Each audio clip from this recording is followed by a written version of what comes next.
မင်္ဂလာပါကိုအကျစခေါ်ခွာမင်္ဂလာပါ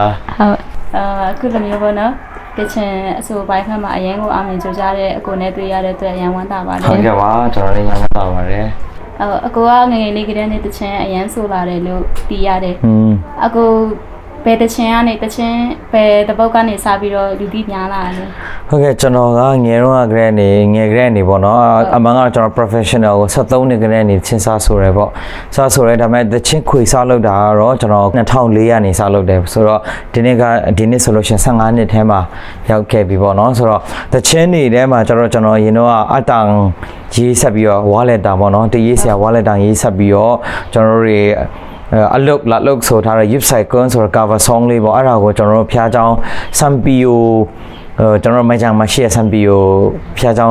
းဖွင့်ပွဲအထိမ်းအမှတ်အနေနဲ့လုပ်တဲ့ live show မှာစပြီးတော့တချင်သွင်းတော့ကျွန်တော်အဲ့ကနေစပြီးတော့တေးချစ်တဲ့ပရိသတ်တွေရဲ့အတိမပြုခြင်းကိုခံရတယ်ပြီးလို့ရှိရင်ကျွန်တော် Youth Cycle ဆိုတဲ့တချင်လေးပါပြီးလို့ရှိရင်ဒီ2004မှာတချင်ခွေထွက်တော့ Song Crew ဆိုတဲ့တချင်ခွေထွက်တော့အဲ့ဒီမှာ Summit Ngashra ဆိုတဲ့တချင်လေးပါအဲ့ဒီတချင်လေးနဲ့လည်းပဲအဲ့ဒါလည်းပဲ cover သူများရဲ့တချင်ပြန်ဆိုထားတဲ့တချင်လေးပေါ့နော်အဲ့ဒါတချင်လေးနဲ့လည်းပရိသတ်တွေရဲ့အတိမပြုခြင်းခံရပါတယ်ခင်ဗျာဟုတ်အကိုရဲ့တချင်နေထဲပါမနော်အကိုဆိုခဲ့တဲ့တချင်တွေထဲမှာအကိုအနေနဲ့အရင်နဲ့တက်တဲ့တချင်ရှိတာမျိုးတချင်တိုင်းကတော့ဘယ်လိုပြောမလဲဆိုတော့ချင်းကိုမွေးထားသားသမီးလိုပဲဆိုတော့အားလုံးချစ်တယ်ပေါ့နော်အားလုံးကိုယ့်ရဲ့ယတနာလိုလည်းဖြစ်တယ်ကိုယ့်ရဲ့သားသမီးလိုလည်းဖြစ်တယ်တချင်တိုင်းကိုရမ်းကြိုက်တယ်ဒါပေမဲ့တော့ညာလည်းပဲတခုရှိရကြတော့ပရိသတ်တွေရဲ့လက်ခံမှုပုံမှာကြည့်ပြီးတော့ကိုပိုဆိုးရတဲ့တချင်တွေရှိရပေါ့နော်ဒါပေမဲ့ကျွန်တော်ရင်ထဲမှာကြိုက်ဆုံးကကျွန်တော်ရဲ့ခံစားချက်နဲ့လည်းကိုက်ညီပြီးတော့ထုတ်ထားတဲ့ချင်းတွေပါပဲအားလုံးကလည်းပဲအားလုံးရွေးပြီးတော့ဆိုထားတဲ့ချင်းတွေဒါပေမဲ့မမရဲ့ရင်ထဲမှာရှိရဝါမွန်ဂါဆိုရဖေးရဲ့ note စကားဆိုတဲ့ဟာလေးပေါ့နော်ဝါရမွန်ဂါဆိုတဲ့ချင်းလေးကတော့ဒီနေ့ထိကိုရင်ထဲမှာကြိုက်ပါတယ်ဒါကလည်းပဲကျွန်တော်အနေနဲ့မရှိတော့တဲ့အဖေကိုတန်းတပြီးတော့ဆိုထားတဲ့အတွက်ကြောင့်မလို့ပို့ပြီးတော့ဒီ Song Crew album မှာပါတဲ့ချင်းလေးပါ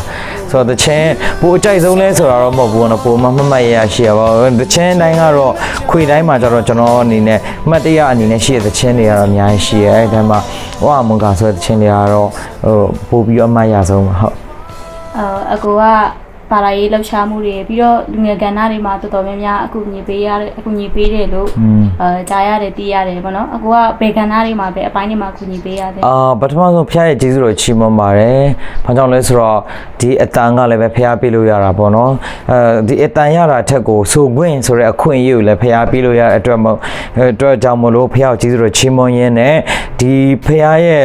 ့ဘာသာရေးနဲ့ပတ်သက်ဘာသာရေးမှမဟုတ်ပါဘူးတကယ်လူမှုအကျိုးပြုလုပ်ငန်းတွေမှာပေါ့နော်ဒီကိုရောဖျားပေးထားတဲ့ချီးစုတော်နဲ့ချီးမွမ်းခွင့်ရလို့လည်းပဲဖျားရဲ့ဂုဏ်တော်ချီးမွမ်းတယ်ဆိုတော့အတိကတော့တချင်းဆိုခြင်းအားဖြင့်ပို့ပြီးတော့ပါဝင်တယ်ပေါ့နော်ဒါမဲ့ဘယ်လှုပ်ရှားမှုကဏ္ဍမဆိုတကယ်ဖျားလိုတော့ရှိတဲ့နေရာတိုင်းမှာကျွန်တော်ပါဝင်ဆက်ကတ်တယ်ဘာကြောင့်လဲဆိုတော့ကျွန်တော်ကငယ်ကလေးနေတချင်းဆိုကလေးနေကျွန်တော်စီမှာ background မရှိဘူးမိဘကလည်းပဲအဲ့လိုမျိုးမိဘကလည်းဝန်ထမ်းဆိုတော့ဒီအဆိုပိုင်းကိုပံ့ပိုးပေးရမှာမရှိဘူးပံ့ပိုးပေးရဆူတောင်းကူတာလွယ်လို့ပေါ့နော်တခြားအနေနဲ့ဟိုဖြစ်ဘူးဒါမဲ့ကျွန်တော်အဓိကစင်ပေါ်တင်ပေးတာကတော့အသင်းတော်ကပဲဖြစ်ပါတယ်ဒါကြောင့်မလို့အသင်းတော်နဲ့ပတ်သက်တဲ့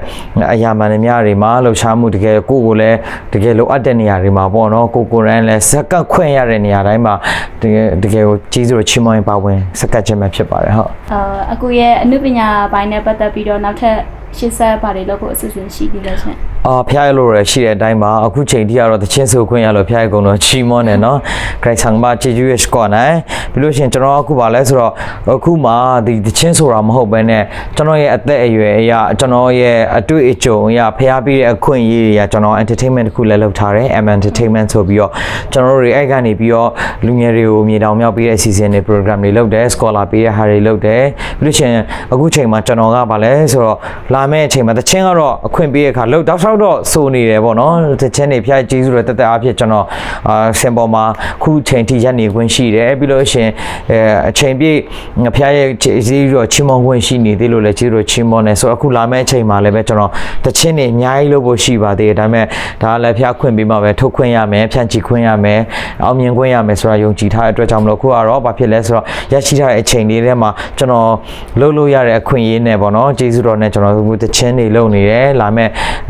်ခါမှာလည်းဗမာတချင်းတွေထွက်ဖို့ရှိပါတယ်ဟုတ်အခု အခုအားပေးနေတဲ့ပရိသတ်တွေလူငယ်တွေကိုဘယ်လိုများအကြံပြုချင်တာလဲဘယ်လိုများအားပေးချင်တာလဲ ပထမဆုံးကတော့ကျွန်တော်ယုံကြည်ခြင်းခိုင်မာဖို့ကိုယင်ဖះကိုသိမြင်ပြီးတော့ဖះကိုရှာဖွေဖို့အတွက်ကိုနဲ့ကိုယ့်ရဲ့ဘာသာရေးကိုခိုင်မြဲဖို့အတွက်တိဆောက်ဖို့အတွက်ဖះကိုယင်ရှာဖို့ပါပေးချင်ပါတယ်ကျွန်တော်လူငယ်တွေဘာကြောင့်လဲဆိုတော့ဒီနေ့ရဲ့လူငယ်ဒီနေ့ရဲ့ခေါင်းဆောင်ပါအရင်တော့ဒီနေ့ရဲ့လူငယ်မနေ့ဖန်ရဲ့ခေါင်းဆောင်လို့ပြောကြဒါပေမဲ့မဟုတ်တော့ဒီနေ့ကဘာကြောင့်လဲဆိုတော့ဒီနေ့ရဲ့လူငယ်ဒီနေ့ခေါင်းဆောင်ပဲဆိုတော့ကျွန်တော်ရဲ့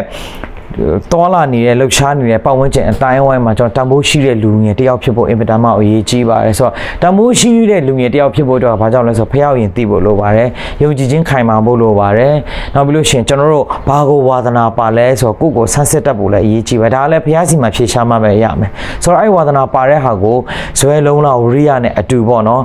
ဘယ်အလုပ်ကိုမလို့ဆိုလုပ်တဲ့အချိန်ကျမှလူငယ်အလုံးပြောချင်မှာစေတနာထားတတ်ဖို့ပါအလုပ်ကိုစေတနာပါတယ်တန်ဖိုးရှိအောင်တန်ဖိုးထားတတ်လို့ရှိရင်အလုပ်ကလည်းပဲကိုယ်စေတနာထားပြီးတော့တန်ဖိုးထားမယ်ဆိုတော့ကျွန်တော်တို့အခုချိန်ထိကိုခံစားရတဲ့ကျေးဇူးတော်နဲ့ရှင်ပြီးတော့ကျွန်တော်ပြောပြခြင်းပဲဖြစ်ပါတယ်ဆိုတော့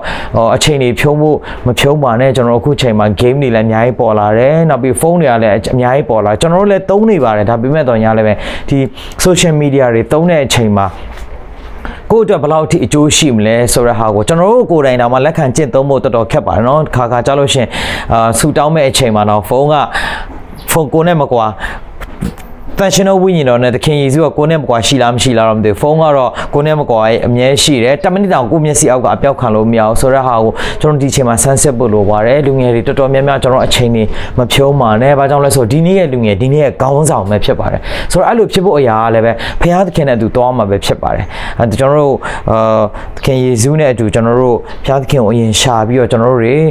ကိုယ့်ရဲ့ပတ်ဝန်းကျင်မှာတန်ဖိုးရှိလူဖြစ်ဖို့အတွက်ဘယ်အလုပ်ကိုမဆိုတန်ဖိုးထားတက်ပြီးတော့စေတနာပါစွာလုပ်လို့ရှင်မအောင်မြင်ဘူးဆိုတာမရှိပါဘူးဆိုတော့ခုနပြောသလိုပဲ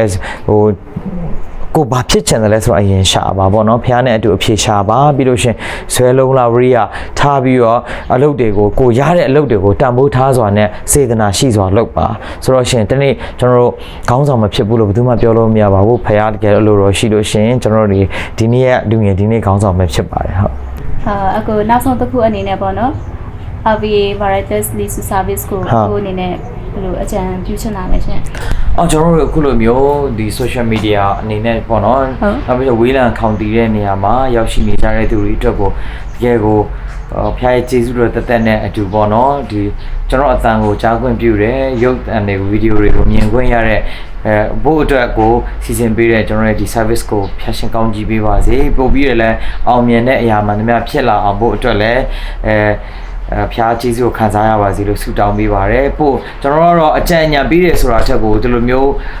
မီဒီယာတွေပေါ်လာတာအားလုံးအတွက်ကောင်းပါတယ်လူငယ်အတွက်လည်းကောင်းတယ်လို့ကျွန်တော်တို့လိုမျိုးအမှုပညာကိုလုပ်နေတဲ့သူတွေအားလုံးအတွက်ကိုလည်းဒါဟာဒီလိုမီဒီယာတွေပေါက်ကူးတရားပဲဖြစ်ပါတယ်ဆိုတော့ပို့ပြီးတော့ကောင်းမွန်တဲ့အစီအစဉ်တွေ program တွေနောက်ပြီးလို့ရှင်ကျွန်တော်တို့